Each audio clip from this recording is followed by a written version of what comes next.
রেস্তোরাঁ সেক্টরের ক্ষুদ্র উদ্যোক্তারা এবং ভোক্তার উপর অযৌক্তিক হারে ভ্যাট বৃদ্ধি ও সম্পূরক শুল্ক নির্ধারণের সিদ্ধান্ত অন্যায় যৌক্তিক। এই বর্ধিত ভ্যাট সম্পূরক শুল্ক আরোপের সিদ্ধান্ত সম্পূর্ণরূপে প্রত্যাহার করার জন্য জোর দাবি জানাচ্ছি। অন্যথায় আমাদেরকে বিকল্প ব্যবস্থা চিন্তা করতে হবে। রেস্তোরাঁর ভ্যাট ৫% থেকে ১৫% করার সিদ্ধান্ত থেকে সরে না এলে বন্ধ করে দেয়া হবে খাবার রেস্তোরাঁ। বৃহস্পতিবার ব্যবসায়ীদের পক্ষ থেকে এমন হুঁশিয়ারি দেওয়ার কয়েক ঘণ্টা পরই ভ্যাট ও সম্পূরক শুল্ক আইনে ব্যাপক পরিবর্তন এনে অধ্যাদেশ জারি করে জানিয়ে দেওয়া হয় শতাধিক পণ্য ও সেবায় ভ্যাট বাড়ানোর সিদ্ধান্ত পাকা করেছে সরকার।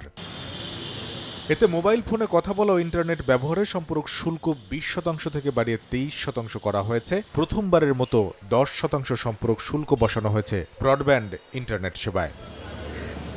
অধ্যাদেশ অনুযায়ী সিগারেট, আম, কমলালেবু, আঙ্গুর, পেঁপে, তরমুজ, আপেল ও নাশপাতি, ফলের রস, সাবান ও সাবান জাতীয় পণ্য, ডিটারজেন্ট, ফ্রুট ড্রিঙ্কস ও ইলেকট্রোলাইট ড্রিঙ্কসের সম্পূরক শুল্ক ৫ থেকে ১৫% পর্যন্ত বাড়ানো হয়েছে।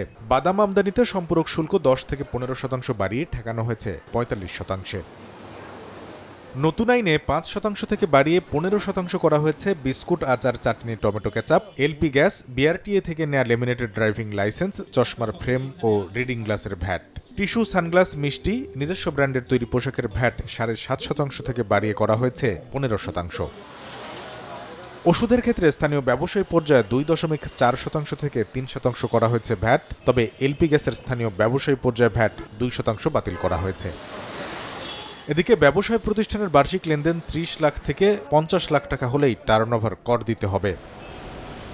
বিমানে ভ্রমণের ক্ষেত্রে অভ্যন্তরীণ রুটে আবগারি শুল্ক ২০০ টাকা বাড়িয়ে ৭০০ টাকা ও সার্কভুক্ত দেশে ৫০০ টাকা বাড়িয়ে ১,০০০ টাকা করা হয়েছে। এছাড়া এশিয়ার দেশগুলোতে ২,০০০ টাকা বাড়িয়ে ২,৫০০ টাকা এবং ইউরোপের দেশে বিমান ভ্রমণের ক্ষেত্রে আবগারি শুল্ক ৩,০০০ টাকা বাড়িয়ে করা হয়েছে ৪,০০০ টাকা। কামরুল হাসান সবুজ, সময় সংবাদ, ঢাকা।